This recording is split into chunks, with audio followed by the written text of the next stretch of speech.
All right, KMR Rotary, and we are back with some turbos, with some BRAP, and some updates on the current projects. So if you've been watching the channel, you might have noticed we're actually starting a whole nother FD3S build. We're going four-rotor, we're going drifting. So that really helped solidify my decision to basically drop another motor back into my show car. If you've been following, we pulled our twin turbo Bridgeport setup out, and we were talking about maybe going three-rotor, maybe going wild. And we were also talking about how to make the car more drivable. The fact that I loved the engine combo. I loved the 13D based, half bridge, custom intake. I loved the fuel delivery setup. I really liked the interesting turbo positioning and setup we did, and we never really got to utilize it because the car was just difficult to drive, and because we had everything powered on the electronic system,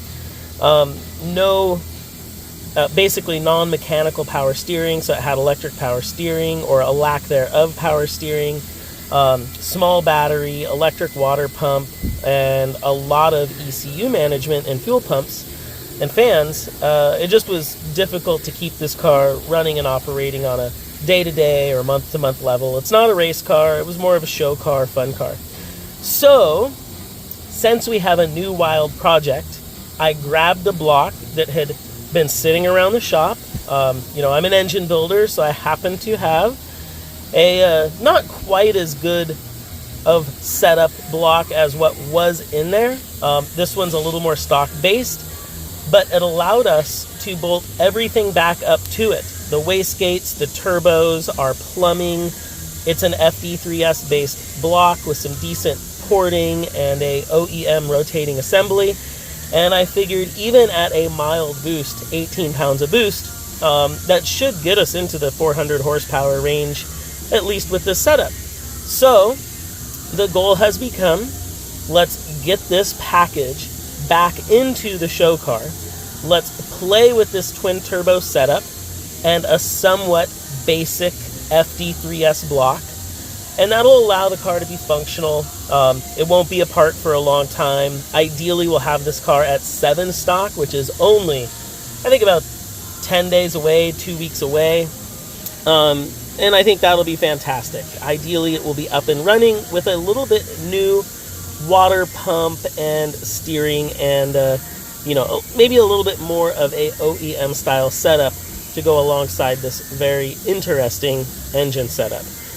So those are the updates in regards to the project. As far as the build goes, FD3S rotors, side cut, also a half bridge, all FD3S components, rotor housings, main bearings, gears, oil pump. We did bump up the oil pressure via the regulator, cleaned up some of the passages, all new bearings, new side seals, E&J seals, very similar to what was already in the car, but the package that was in the car actually was high-speed balanced and a little more set up for higher RPM, higher boost levels. And like I said, that motor is actually going to a buddy. So it's more of an opportunity to set a friend up with a really cool motor.